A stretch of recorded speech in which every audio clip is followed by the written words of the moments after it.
Hi, my name is Abdurrahman, Hi, my name is Mustafa. and today we'll be talking about deforestation in Borneo based on our Pictochart project.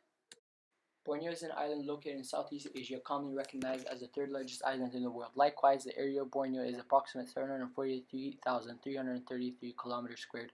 Also, the forests Borneo are estimated to be home around 420 species of bird, 222 mammal species, 100 amphibian species, and 394 fish species.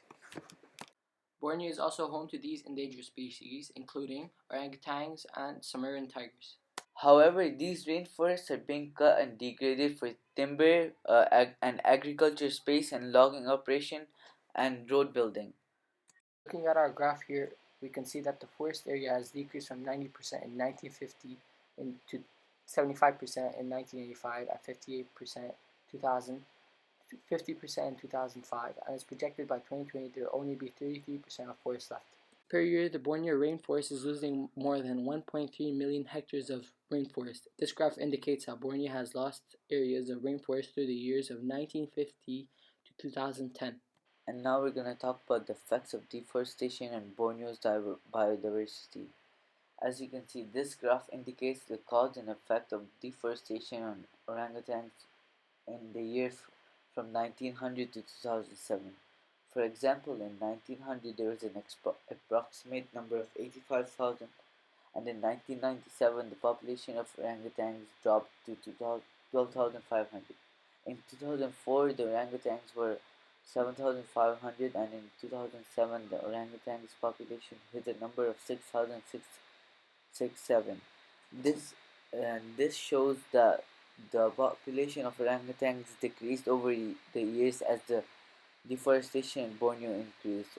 The reason behind why deforestation harms the biodiversity is that deforestation destroys the habitat of the organisms living in it by cutting down the trees and separating areas of the rainforest. This removes the food source and protection that the organism had, which makes the organism unsafe and hungry in the new environment.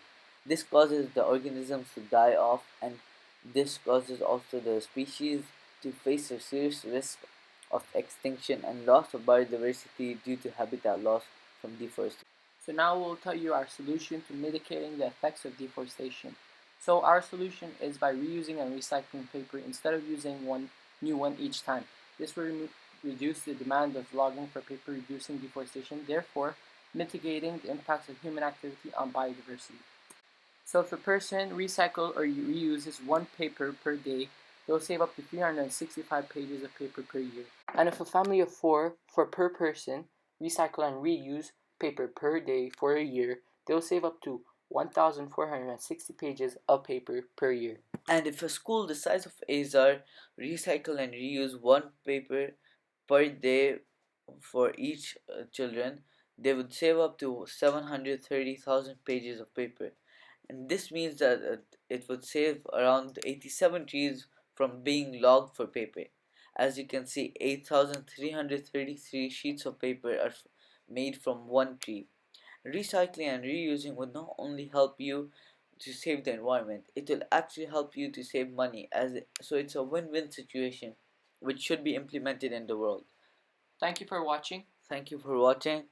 The end.